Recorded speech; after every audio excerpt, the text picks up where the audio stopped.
Welcome student. As we have studied about cathode rays, discovery of electron, anode या फिर canal rays, discovery of proton, discovery of neutron, Thomson and Rutherford model with its limitation, electron, proton, neutron, mass, Z atomic number calculation, isotope, isobar, Planck's quantum theory, जिसमें आपके पास energy का कल हमने last formula देखा था E is equal to H nu, Maxwell theory. और Maxwell theory आपके पास इलेक्ट्रोमैग्नेटिक रेडिएशन वाली, जिसके अंदर आपके पास फिर बाकी सारे फिनोमिना आते हैं। लैम्बडा आता है, वेवलेंथ, फ्रीक्वेंसी आता है, आपके पास वेव नंबर आता है, टाइम पीरियड आता है। तो वो सब आपके पास फॉर्मूले हमने जो देखे थे आपके पास, उन सब का आपके पास इसमें जिक्र रहेगा। स्पेक्ट्रम हमने कल लास्ट में देखे थे, जिसके अंदर हमने एब्जॉर्प्शन, इमिशन स्पेक्ट्रा पढ़ा था। फिर हाइड्रोजन के स्पेक्ट्रम में रिडबैक रिड्स फॉर्मूला आपके पास पढ़ा था, जिसमें हम वेव नंबर निकालते हैं, that is equal to R n1 square minus n2 square. ठीक है भाई। तो आज का जो हमारे पास टॉपिक रहेगा that is Bohr atomic model. So Bohr atomic model में जो अपने पास किसी भी थ्योरी के लिए सबसे पहले जो चीज़ होती है दैट इज पोस्टुलेट। इसके अजम्पशंस क्या है, पोस्टुलेट क्या है इसके, तो जो मेन पॉइंट्स आपके पास रहेंगे वो क्या कहता है, जो आपके पास न्यूक्लियस जो होगा, जिसके अंदर आपके पास प्रोटॉन प्लस न्यूट्रॉन रहते हैं, वो आपके पास सेंटर में आपके पास मिलेगा। और वो आपने पहले ही देख लिया, इनका जो साइज है वो आपके पास बहुत छोटा होगा बजाय साइज ऑफ एटम के। तो पहला पॉइंट ये रहेगा, आपके पास जो न्यूक्लियस होगा सेंटर में होगा, प्रोटॉन प्लस न्यूट्रॉन उसके अंदर रहेंगे, उसका साइज एटम के साइज से बहुत छोटा होगा, जो कि हमने रदरफोर्ड में भी देख लिया था। तो मेनली ये रदरफोर्ड के लिमिटेशन को दूर करता है। बोर एटॉमिक मॉडल रदरफोर्ड के लिमिटेशन को दूर करता है, प्लस जो हाइड्रोजन स्पेक्ट्रम था हमने पढ़ा था उसको एक्सप्लेन करता है। सेकंड बात क्या कहता है, जो आपके पास इलेक्ट्रॉन घूमते हैं, आपको पता है इन ऑर्बिट्स में इलेक्ट्रॉन घूमेंगे, तो नेगेटिवली चार्ज पार्ट इलेक्ट्रॉन है वो आपके पास इन सर्कुलर ऑर्बिट्स में रिवॉल्व करते रहेंगे। ठीक है भाई, इनको अपने पॉइंट्स के अकॉर्डिंग लिख सकते हो आप लोग। इलेक्ट्रॉन जो होंगे that will revolve in circular orbitals, और सर्कुलर ऑर्बिट्स में आपके पास रिवॉल्व करेंगे। खास चीज क्या है, ये जो ऑर्बिट्स होती है इनकी जो एनर्जी होती है that is fixed, fix energy होनी चाहिए ऑर्बिटल की, होनी में आपके पास इलेक्ट्रॉन रिवॉल्यूशन करेंगे। और यही मिस्टेक आपके पास रदरफोर्ड की, तो इसने कहा था जो आपके पास इलेक्ट्रॉन होंगे वो एनर्जी को यूज करते रहेंगे, इमिट करते रहेंगे, और इमिट करेंगे तो एक टाइम पर न्यूक्लियस में आके गिर गए थे, और वो ऐसा तो होता नहीं है। और इसने कहा कि इलेक्ट्रॉन जो होंगे आपके पास जैसे सर्कुलर रहेंगे यानी कि मोशन में रहेंगे, दे विल नॉट इमिट या रेडिएट एनर्जी, यानी कि दिस एनर्जी इज फिक्स्ड। तो एनर्जी फिक्स है, तो इस टाइप की जो ऑर्बिट्स होती है उनको स्टेशनरी ऑर्बिट बोल देते हैं। जिनकी एनर्जी आपके पास चेंज नहीं हो रही उनको आप स्टेशनरी ऑर्बिट्स आप उनको कॉल कर देंगे। ठीक है भाई, very important point. Third point क्या है इसके अंदर, कि अगर हो सकता है मान लो कोई इलेक्ट्रॉन यहां से निकल के ऊपर पहुंचे, वो कैसा, वो काम कब होगा, जब वो एनर्जी को अब्जॉर्व करेगा। भाई नीचे है और उसको ऊपर जाना है तो एनर्जी अब्जॉर्व करनी पड़ेगी, और यहां से नीचे आना तो एनर्जी इमिट करनी पड़ेगी। तो एनर्जी का चाहे अब्जॉर्प्शन हो के लोअर लेवल से हायर लेवल में जाना हो, चाहे हायर लेवल से लोअर लेवल में इमिट करेगा तब आपके पास।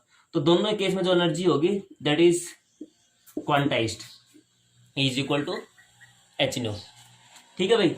थर्ड केस आपके पास है, इसका जो एंगुलर मोमेंटम है, what is angular momentum, M V R is equal to या integral multiple of H upon 2 pi. M V R angular momentum is equal to H upon 2 pi, और क्या होगा इसका इंटीग्रल मल्टीपल हो गया, यानी कि एन एच लिख देता हूं मैं। तो एंगुलर मोमेंटम जो होगा वो इंटीग्रल मल्टीपल होगा एच अपॉन 2 पाई का, आप वैल्यू रख सकते हैं इनकी। तो आपके पास जो आंसर आएंगे आपके पास पूरे यानी कि क्वांटाइज्ड आपके पास बोल सकते हैं, यानी कि 1 2 3 फॉर्म, इस फॉर्म में आपके पास इनके सारों के आंसर रहेंगे। यहाँ से हमें फायदा क्या हुआ, जैसे आपको इसको कभी एनर्जी निकालनी भी हो तो डेल ई आप निकाल सकते हैं। डेल मतलब चेंज, ई मतलब एनर्जी। तो अगर आपके पास हाई लेवल की है तो high level minus low level. अगर आपने इलेक्ट्रॉन को एक्साइट करवाया तो आप उस तरीके से उसकी एनर्जी को फाइंड आउट कर सकते हैं। सेकंड लेवल से थर्ड में गया, फोर्थ हम न्यूमेरिकल करेंगे और क्लियर होगा।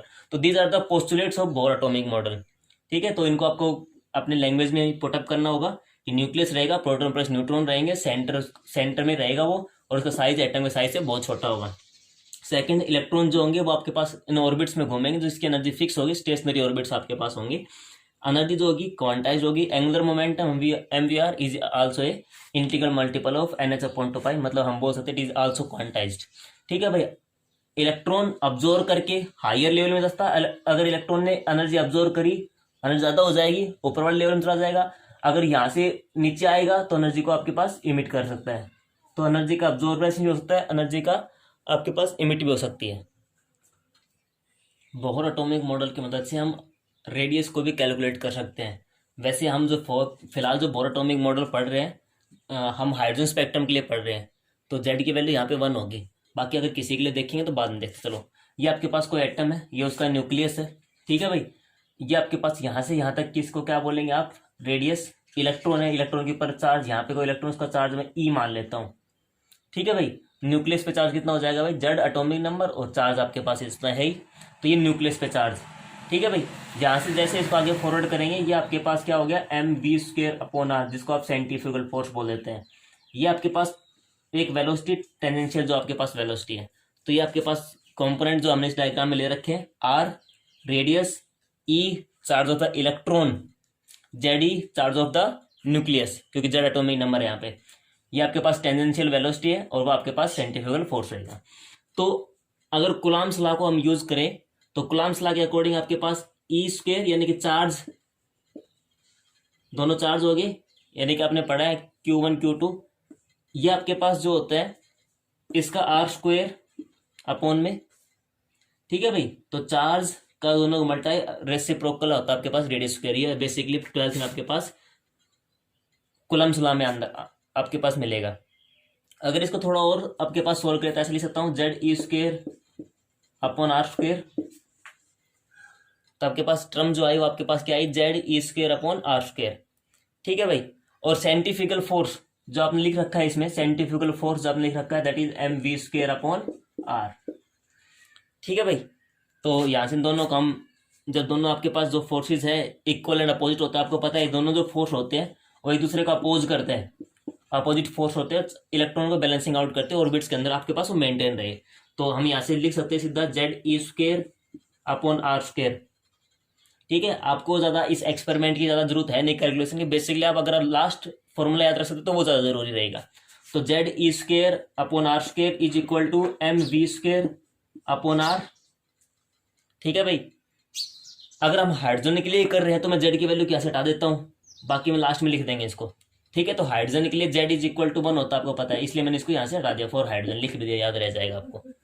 तो ये आपके पास कूलम्ब्स लॉ के अकॉर्डिंग आया, according to Coulomb's law. Coulomb's law क्या होता है, जब दो चार्ज बॉडीज आपके पास रहेंगी तो Q1 Q2 उनके रेसिप्रोकल हो जाएगा रेडियस के स्क्वायर के, वो हम कांस्टेंट के भी लेते हैं। ये आपके पास इतना आया, ये आपके पास सेंट्रीफ्यूगल फोर्स था, दोनों अपोजिट होते हैं चार्ज को बैलेंस आउट करने के लिए, तो आपके पास ये रिलेशनशिप यहाँ पे बनता है। तो जैसे इसको आप कैलकुलेट करेंगे, आर से आर कैंसिल आउट कर देते हैं भाई, ठीक है। रिलेशनशिप क्या बना, E²/R is equal to mv², एजेंट इट, ठीक है भाई।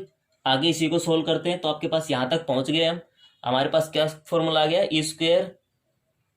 E²/R is equal to mv², okay. अगर हम बोहर मॉडल को देखें, मैं यहाँ से रब कर देता हूँ, ये आपके पास लास्ट डिजिट आया था, लास्ट फॉर्मूला आया था। अगर हम बोहर मॉडल में हमारे पास एक पोस्टलेट आया था mvr is equal to nh/2π, ठीक है भाई। एंगुलर मोमेंटम आपके पास क्वांटाइज थे, आपके पास बोहर में आपके पास फॉर्मूला था, तो यहाँ से आप v की वैल्यू निकालो, nh/2π m और r, ठीक है भाई। क्या करें, ये वैल्यू उठा के इसमें पुट कर देंगे हम यहाँ पे, और जैसे आप ये वैल्यू इसके अंदर पुट करोगे, जैसे ये वैल्यू आपके इसके अंदर पुट करोगे तो E²/R is equal to m, ऐसे कैसे, nh/2πmr, और इसका आपके पास कंप्लीट का स्क्वायर। भाई ये v की वैल्यू आपको इसमें पुट करनी है, क्लियर हुआ।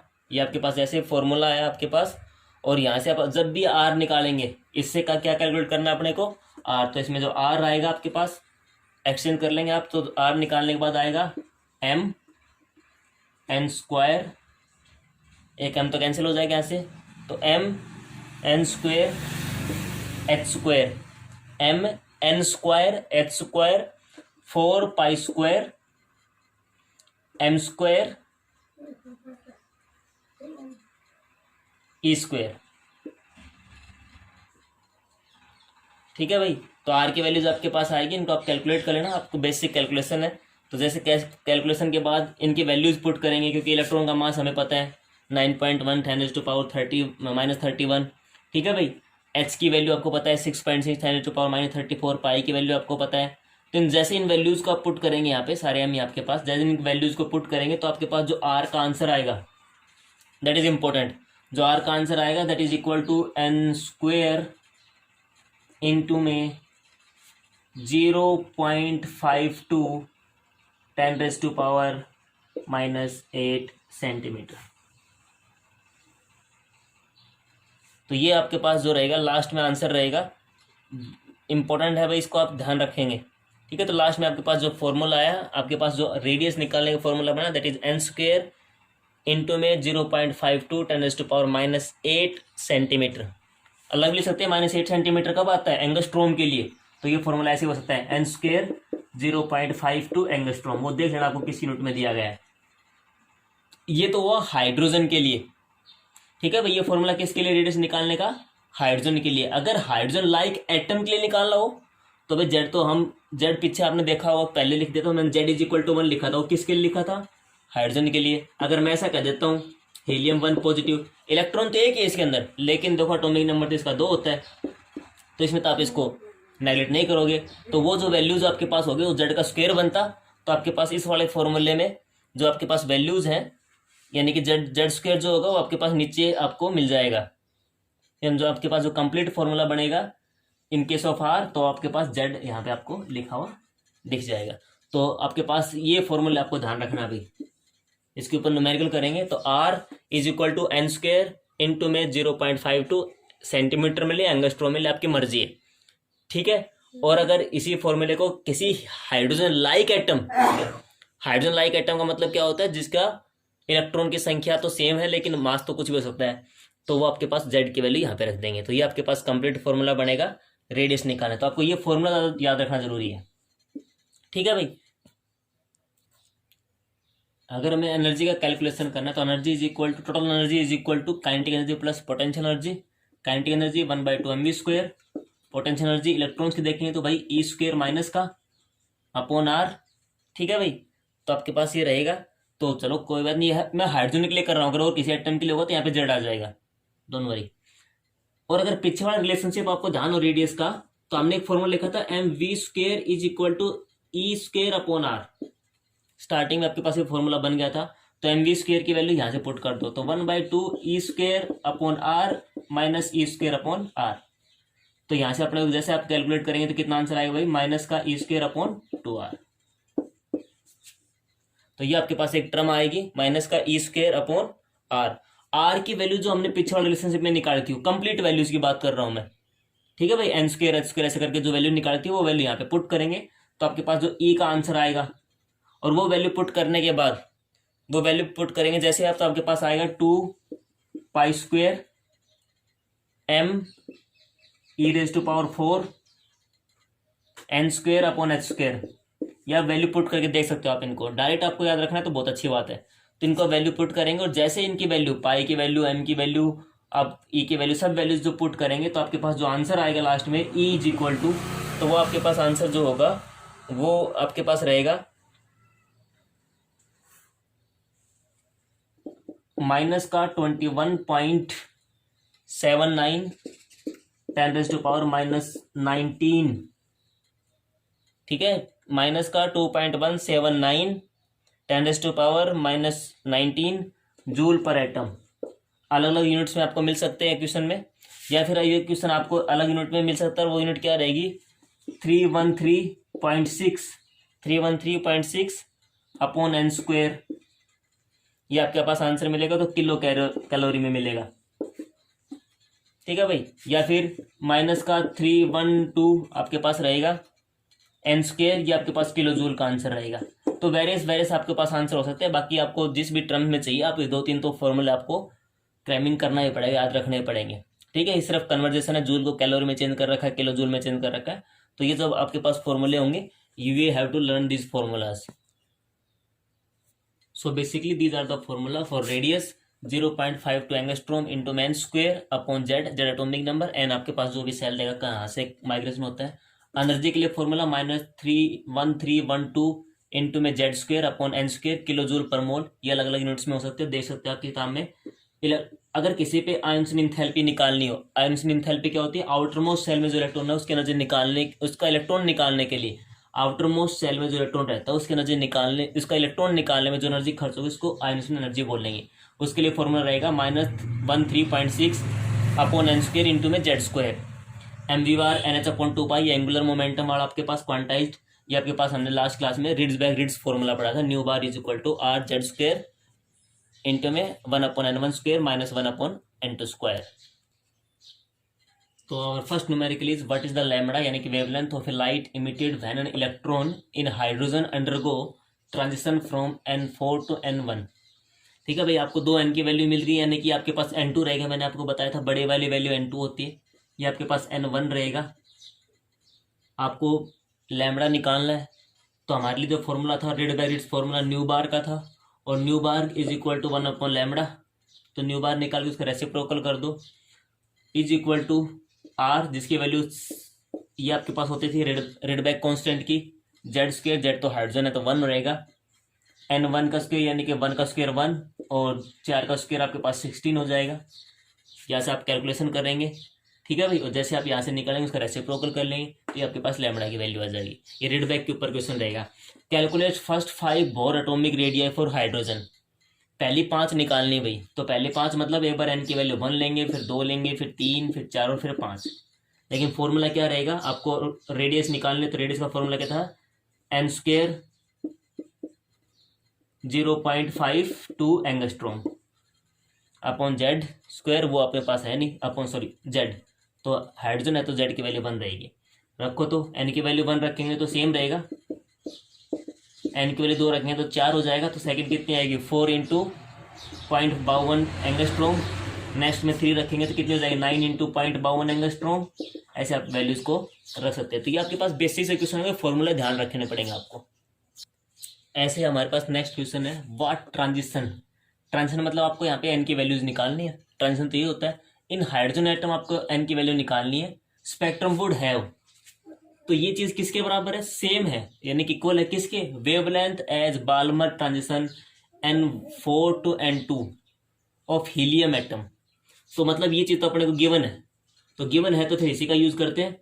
तो ऐसा लिख दो भाई, इसको ऐसे लिख लेता हूं मैं, या ये सिर्फ याद रखने के लिए हीलियम का, याद अगर आपको वैसे करना है तो आप ऐसे अलग से लिख ले पहले हीलियम के लिए। तो हीलियम के लिए 1/λ, ठीक है, याद रखने के लिए मैं यहाँ पे लिख लेता हूँ, भाई ध्यान रह जाएगा हीलियम वाला था। न्यू बार तो 1/λ होता है, आर तो आर रहने देता थोड़ी देर के लिए, जेड स्क्वायर होता है फॉर्मूले में, जेड का हीलियम का जेड 2 यानी कि 4, n1 का स्क्वायर, n1 कितना कम वाला यानी कि 4 माइनस 16। कैलकुलेशन करेंगे 1/हीलियम positive is equal to 4r। जैसे कैलकुलेशन जैसे आप इनके करेंगे तो आपके पास एलसीएम लेंगे, 16 आपके पास एलसीएम आ जाएगा, और आपके पास यानी कि 3/4 आपके पास। कैलकुलेशन करके देखिए, ओवर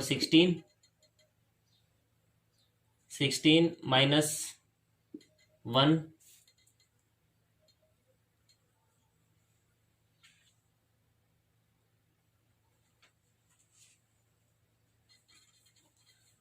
सॉरी 4 3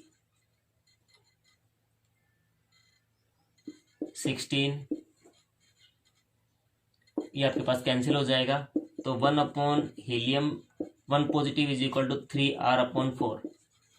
ये किसके लिए आया है भाई अपने पास, ये जो केस आया वो हीलियम के लिए आया है, और अपने को हीलियम तो चाहिए था, लेकिन ये अपने पास आंसर जो आया वो हीलियम के लिए आया है, और इसने कहा था ये हीलियम वाला आंसर है वो किसके बराबर है भाई, हाइड्रोजन स्पेक्ट्रम के बराबर है। तो इसको रखो किसके बराबर, इसको हम रख सकते हैं 1/λh के बराबर रखना अपने को। तो ये क्या, इसकी वैल्यू, इसका फॉर्मूला क्या होता है, r 1/n1 का स्क्वायर माइनस 1/n2 का square is equal to 3r/4। भाई इनकी वैल्यूज रखो ना आप यहाँ पे, क्या वैल्यूज होंगी अपने पास आंसर मिल जाएगा आपको, ठीक है। तो वैल्यू जैसे आपके पास होंगी, अगर मैं यहाँ पे वैल्यू रख देता हूँ 1, यहाँ पे रख देता हूँ 2, तो यहाँ पे 1 हो जाएगा, यहाँ पे 2 यानी कि 4 हो जाएगा, सेम आंसर नहीं आ जाएगा। तो n की वैल्यू 1 और आपके पास n2 की वैल्यू 2, तो ये आपके पास इसकी ट्रांसफर हो जाएगी। सेम क्वेश्चन है, थोड़े से घुमा फिरा के दिए होंगे। नेक्स्ट क्वेश्चन अपने पास शॉर्ट में लिखा थोड़ा, we have to calculate energy, ठीक है। वी हैव क्वेश्चन आपके पास हो calculate energy of electron of hydrogen, जहाँ पे आपके पास ट्रांजिशन होता है 1st to 5th ऑर्बिटल में ट्रांजिशन होता है। तो आपके पास पहली ऑर्बिटल से 5वीं ऑर्बिटल में आपके पास ट्रांजिशन होता है, ठीक है भाई। हाइड्रोजन का एटम है, एनर्जी अपने को फाइंड आउट करनी है। तो भाई दोनों का ट्रांजिशन अपने दिया गया, तो डेली का फॉर्मूला क्या था भाई, ई हाई माइनस ई लो, तो हाई कितनी है E5 माइनस E1। ठीक है भाई, आप लोग ग्राउंड स्टेट की एनर्जी इस क्वेश्चन में दी गई है, तो आपके पास फॉर्मूला क्या बन जाएगा, तो del E is equal to ground state की एनर्जी आपके पास कितनी है माइनस का 2.14 10⁻⁻11 अपॉन एन स्क्वायर होता है फॉर्मूला, ये तो था। एन स्क्वायर कितना हो जाएगा आपके पास 5 का स्क्वायर 25 माइनस में आपके पास 2.18 10⁻⁻11 अपॉन 1 का स्क्वायर, ये आपके पास सेम ही रहेगा, तो इसको एज इट इज छोड़ देता हूं मैं। यहाँ से जस्ट आपको कैलकुलेशन करनी है, आपके पास प्लस में क्वांटिटीज हो जाएंगी, और जैसे आप इनकी कैलकुलेशन करेंगे, ये आपको अर्ग में दी गई है, जैसे आप इनकी कैलकुलेशन करेंगे तो आपके पास यहाँ पे जो भी आंसर रहेगा, फिलहाल मैं इसका आंसर 2.09 10⁻⁻18 लिख दे आपके पास होगा, ये आप कैलकुलेशन करेंगे तब आपको दिख जाएगा। तो इसका जो आंसर आएगा 2.09 10⁻⁻18 11 आएगा अगर अर्ग में लिखेंगे तो। चलो अर्ग में स्टार्ट करते हैं अपना न्यूमेरिकल। ठीक है भाई, जूल में करे तो -7 से और मल्टीप्लाई कर देंगे तो 18 हो जाएगा। फिर क्वेश्चन में कहा लैम्बडा और निकाल के दो भाई इसका, तो क्या हमारे पास ये फॉर्मूला नहीं था भाई कि E is equal to H nu और H nu is equal to C upon lambda, lambda निकालना है राइट। एच की वैल्यू आपको पता है, सी की वैल्यू पता है, डेली आप निकाल ही चुके हो, रखो कैलकुलेट कर दो। तो these are the basic numericals, you just have to remember the formulas we have studied in the chapter.